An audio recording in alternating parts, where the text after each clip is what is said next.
আসসালামু আলাইকুম প্রিয় গাইস, দেখাবো আজ আপনাদেরকে আমাদের এলাকার ঐতিহ্য, সেই বালি পাথর সব কিছু দেখবেন আপনারা। দেখুন, দেখলে মুগ্ধ হয়ে যাবেন।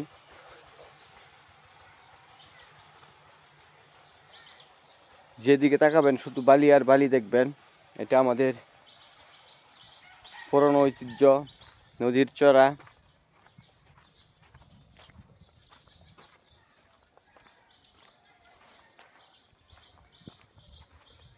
আগে এক সময় এখানে আমরা বালু পাইতাম না, বালু পাইলে অনেক নদীর ভিতরে যাইতে হইতো। এখন বালু পাওয়া যায় আমাদের বাড়ির সামনেই, কারণ নদী থেকে বালু উঠিয়ে এনে আমরা এখানে স্টক করতেছি।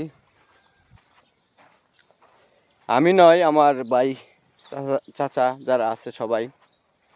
এই যে দেখতে থাকুন, অনেক সুন্দর পরিবেশ।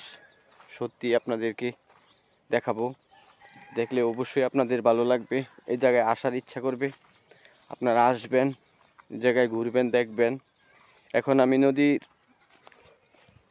চরের মধ্যে নামতেছি, নদীর উপর থেকে।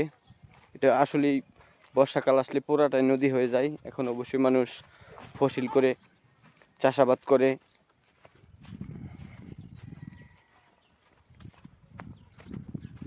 দেখবেন এখন অনেক সুন্দর পরিবেশগুলো, না দেখলে বুঝবেন না।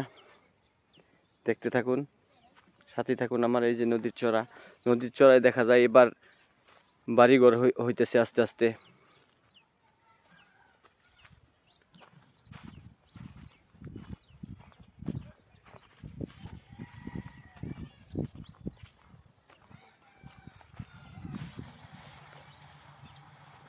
গাইস, নদী থেকে ছোট টলি গাড়ি আছে, এই গাড়ি দিয়ে বালি উঠানো হয়।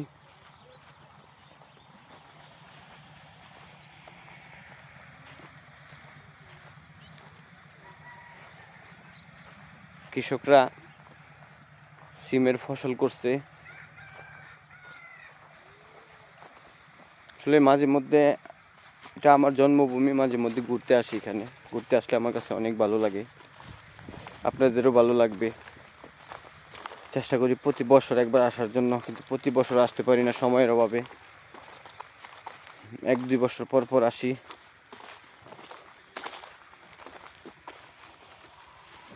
এই যে দেখেন, সিমের চাষ করছে অনেকেই। নদীর চড়ার মধ্যে জমি আছে, অনেকে জমিতে চাষ করে। আমার পিছনের যে দৃশ্যটা আছে, এই পুরোটা দেখেন, এই পুরোটাই নদীর চড়া, অনেক বড়। এটা হচ্ছে আপনার সুরমা নদীর মাথা বলা হয়, সুরমা নদীর মাথা। চলতি নদী এই নদীর নাম। এটা হচ্ছে নদী না, নদ, চলতি নদ।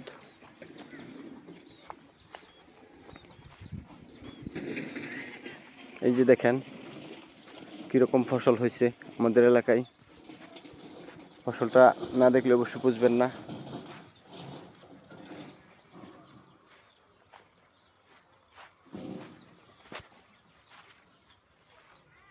এই যে দেখুন, দেখতে থাকুন।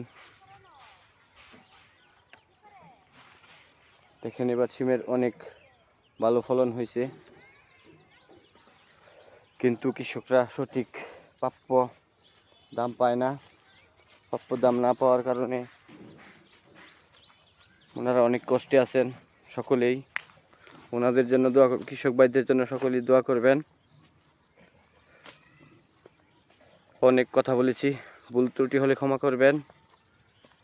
অন্য এক ভিডিও নিয়ে দেখা হবে আপনাদের সাথে। আসসালামু আলাইকুম, সকলেই ভালো থাকবেন।